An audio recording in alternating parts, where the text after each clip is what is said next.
Kwenye ripoti review kwa siku ya leo tuko katika halmashauri ya wilaya ya Mbinga, yani Mbinga DC, na kikubwa tunaangazia kile ambacho kimeripotiwa na ukurasa wa Jamii Focus kuhusiana na baraza la madiwani lililopita kutenga kiasi cha fedha shilingi milioni 300.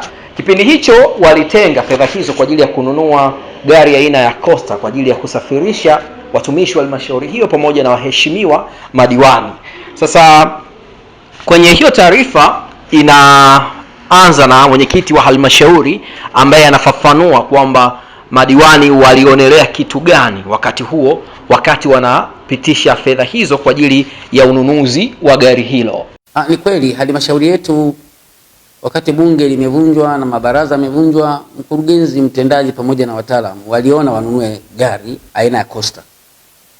Kazi yake ni kwa ajili ya kubeba madiwani, lakini ile Costa imenunuliwa kwa milioni 300. Na sasa tunajaribu kuangalia, tukae pamoja kwenye kikao kinachokuja tuweze kuliweka sawa, ili madiwani, kutokana na maneno ambayo yanazungumzwa, hiyo ni gari sana, kwa nini tumenunua Costa milioni 300, kwa nini fedha hizo zisingeenda kwenye miradi, maneno kama haya yapo. Kwa hiyo tunajaribu kuliweka sawa ili angalau madiwani, waheshimiwa madiwani waweze kujua. Lakini kama itaonekana kwamba fedha hizo madiwani wataamua ya kwamba zimekuwa ni nyingi zaidi kununua Costa moja milioni 300, tutamwagiza mkurugenzi mtendaji azirejeshe ili tuingize kwenye miradi, kwa sababu tunafahamu ya kwamba azma ya Rais wa Jamhuri ya Muungano wa Tanzania ni kuhakikisha miradi inatekelezeka kwa fedha ya serikali kuu, lakini pia kwa mapato ya ndani. Na ndio maana ametuagiza kila halmashauri iwe na miradi bunifu, kwa maana ya kukiongezea kipato halmashauri ambayo itakuwa na hiyo miradi. Kwa hiyo kila halmashauri inatakiwa kufika mahala kujitegemea. Sasa tutakaa na waheshimiwa madiwani kwenye vikao vya kamati ya fedha, lakini kwenye mabaraza tuone kama fedha hizo watasema kwamba ni nyingi kama ambavyo wamedoubt kwenye kikao kilichopita, tutamwagiza mkurugenzi mtendaji zile fedha zirudi ziingie kwenye miradi. Lakini kama wataridhia, basi tutaleta hiyo Costa ambayo tayari imeshaagizwa. Na ndio maana tunataka tukae na mkurugenzi mtendaji tuone ni mpango ameupanga au ni fedha ameshalipa. Lakini sasa kwa sababu hiyo ilitakiwa ipitie kwenye kamati ya fedha kwa maana ya kuidhinisha zile fedha. Sasa jambo hili limefanyika wakati madiwani hawako madarakani na bunge limevunjwa, lakini hiyo haimzuii mkurugenzi sasa kufanya shughuli za utekelezaji wa miradi kwenye halmashauri wakati madiwani wanakuwa hawapo. Lakini tunapoletewa taarifa ndio hapa sasa watu wanaanza kuwa na maswali. Kwa nini Costa moja milioni 300? Kwenye taarifa hiyo pia inamwonyesha kamanda wa TAKUKURU mkoa wa Ruvuma akitoa ufafanuzi baada ya mwandishi wa habari kuuliza swali kuhusiana na fedha hizo milioni 300. Lakini katika ufafanuzi huu ni kama tayari gari hilo limeshanunuliwa. Ni kweli kwamba tunazo hizo taarifa kuhusu, kwanza swali lako la kwanza la ununuzi wa hilo gari tunazo, na tunaendelea kulifanyia kazi na tutawajulisha pale ambapo tutaona kweli kulikuwa na mianya ya rushwa, kama kulikuwa hakuna kibali rasmi ambacho kilikuwa kinaruhusu manunuzi ya gari hilo yafanyike au la. Lakini cha msingi tu ni kwamba tunaamini kwamba wenzetu wa Mbinga wakishakamilisha uchunguzi wao watatuletea taarifa na tutawajulisha. Baada ya kusikiliza hiyo taarifa ikanifanya nifanye kitu kimoja, kwamba kwenye report review leo hii wataalamu wa kuuza na kununua magari kwa kiasi kikubwa ni madalali. Wengine ni maarufu sana kwenye mitandao ya kijamii akiwemo ndugu yetu Doto Magari. Sasa mimi ni mshikaji wangu, ngoja nimpigie hapa alafu tumsikilize. Lakini pia nitawapigia madalali wa magari wawili watatu ambao wanafahamu kwamba huwa wanaagiza magari nje ya nchi, watatupa gharama kwa ndani ni shilingi ngapi na kwa nje ni shilingi ngapi, ili pia tuisaidie hii taasisi ya kuzuia na kupambana na rushwa TAKUKURU. Sio tu kwa Mbinga, wafanye uchunguzi pia katika halmashauri kadhaa. Je, gari ambazo zimenunuliwa hasa hizi Costa, kuna halmashauri nyingi zimenunua Costa, je zimenunua kwa fedha kiasi gani, na je ndo fedha ambayo iko kwenye soko la dunia ama kuna namna ambavyo wao wanatakiwa kuwajibisha kutokana na kutumia fedha nyingi kununua kitu ambacho hakina thamani hiyo. Tunaanza na Doto Magari alafu wengine watafuata. Nakwambia Doto, unaongea na Korumba. Hivi Costa mpya gharama yake ni shilingi ngapi? Kuna milioni 100, milioni 90. Ikiwa na makaratasi yake, yani nasema bwana, hata kama ni kunitolea kutokea nje hadi ifike hapa Dar es Salaam niichukue. Njoo ofisini, hata utaniuliza mimi baadaye utamuuliza mwingine, mimi kazi hizo zinanishindaga. Kama kweli una lengo njoo ofisini, lipa hela tu kuagizie gari au nunua hapa zipo gharama ile ile. Mimi natoka mkoani, kwa hiyo nataka nijipange ndio.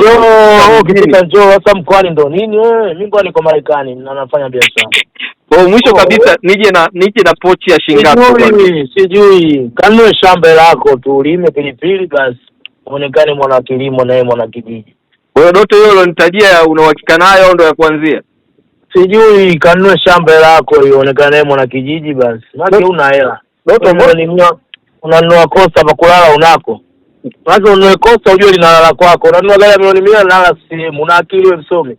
Sasa Doto, yaani uko lale ndani gari likalale nje. Una akili wewe. Sasa Doto unamsema mteja tena?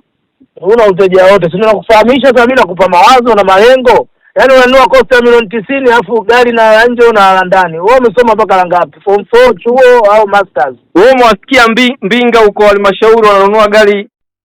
Iko sawa, habari za leo. Bombo ushanipata? Ushapata korumba zile baba mtu wa miliki. Ya Mungu, nahitaji kosta mpya. Mungu amenibariki kosta mpya kabisa. Pata baraka, Mungu ni mkubwa basi. Umepata ya. Nataka new brand. New brand yani na makaratasi yake. Fast Xerian. Shilingi ngapi? Inakuaga kwenye 90. Milioni 90. Kwa mtu akiniambia milioni 300 ananitandika. Ni mwizi. Afungwe. Akamatwe mtu huyo haraka. So inacheza kwenye 90 na ngapi? Yaani kiwa ghali sana tofauti na 90. 90 ndio ya kuanzia au ndio ya mwisho? 90 ndio bei yake, inategemea kwanza unataka ipi. Kwa kinachoamua ni engine, si ndio? Kinachoamua ni engine. Ambayo yenye engine nzuri zaidi gharama yake ndo kubwa. Ambayo ni shilingi ngapi? Hiyo 120. 120. Kwa hiyo tuseme yani umeendaenda mbali, kwa mfano kama unaitoa nje ya nchi inaweza ikafika labda 150, sio? Inaenda kabisa inafika. Lakini haiwezi kazidi ikafika hadi 300. Kivipi? Yaani kwamba niwe naagiza labda nje, niseme naandaa budget ya milioni 300. Hapana, ya nini?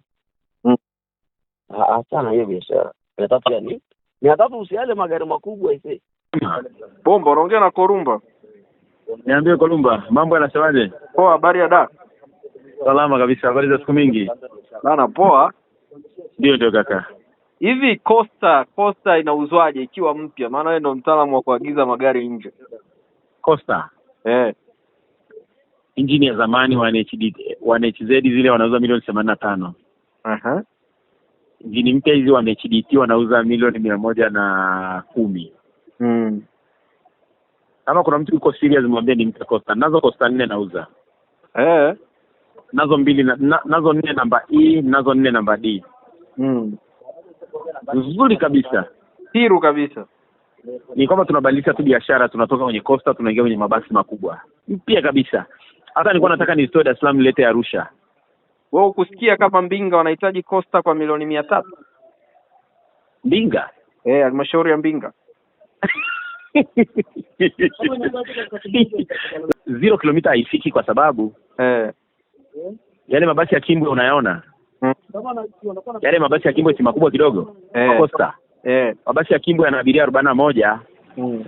Yale 0 kilomita ndo tunauza milioni 300. Nadhani hayawezi kulingana na Costa. Siye kuuza Costa mpya, lakini kama lile basi ni milioni 300, Costa itakuwa chini hata kama ni 0 kilomita. Hao ni madalali ambao wote kwa pamoja wanaeleza thamani ya gari aina ya Costa ukiagiza nje ya nchi ama ukinunua ndani ya nchi. Hakuna ambaye ameeleza kwamba inazidi kiasi cha shilingi milioni 200 ukiweka na kodi na kila kitu.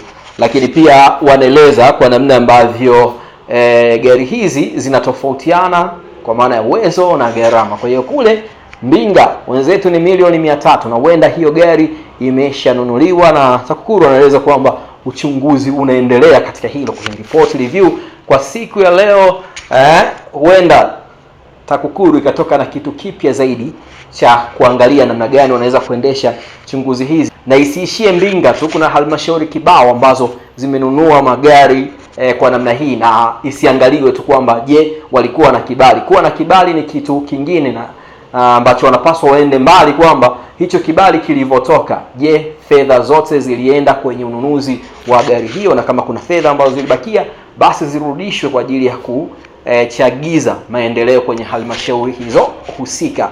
Mbinga inaweza kuwa ni funguo tu ya kutufikisha kwenye nchi ya ahadi ya kudhibiti mapato na matumizi ya fedha ambazo kwa kiasi kikubwa huwa zinaenda kununua magari na vitu vingine kutoka serikalini. Mimi ni mwandishi msomi naitwa Korumba Babas, na hii ilikuwa ni report review kutokea mkoani Ruvuma, Mbinga. Tunashukuru sana Jamii Focus kwa kutumia video yao. Sikiliza bana, hebu tafuta duka ambalo unajua utapata mabati yasiyopauka bana. Miss Buguruni, umetoa wapi mabati mazuri namna hii na imara yenye TBS? Nimeyatoa Tumamgamba Hardware, wakala wa Alaf, wapo Buguruni Chama. Hebu mimi niwaishe nikajenge. Huduma zetu ni rahisi na za kitaalamu. Unalipia, unapewa risiti na unachukua mzigo wako papo hapo bila msongamano. Tumamgamba Hardware sasa tunakuletea mabati yako pendwa ya Sibadumu, Covermax, Versatile, Roman Tile, Tech Deck, Racing Coat pamoja na Max Cover. Pia tuna vigae aina ya Shingo, Wave pamoja na Roman. Tumamgamba Hardware, hapa ndo nyumbani pa mabati ya Alaf. Mabati ya ukweli, bei ya kutabasamu. Kwa mawasiliano, wasiliana nasi kupitia namba 0754 300 746 au 0655 300 746. Pia unaweza kuwasiliana nasi kwa barua pepe mghambatumaini@yahoo.com. Tumamgamba Hardware, nyumbani pa mabati ya Alaf.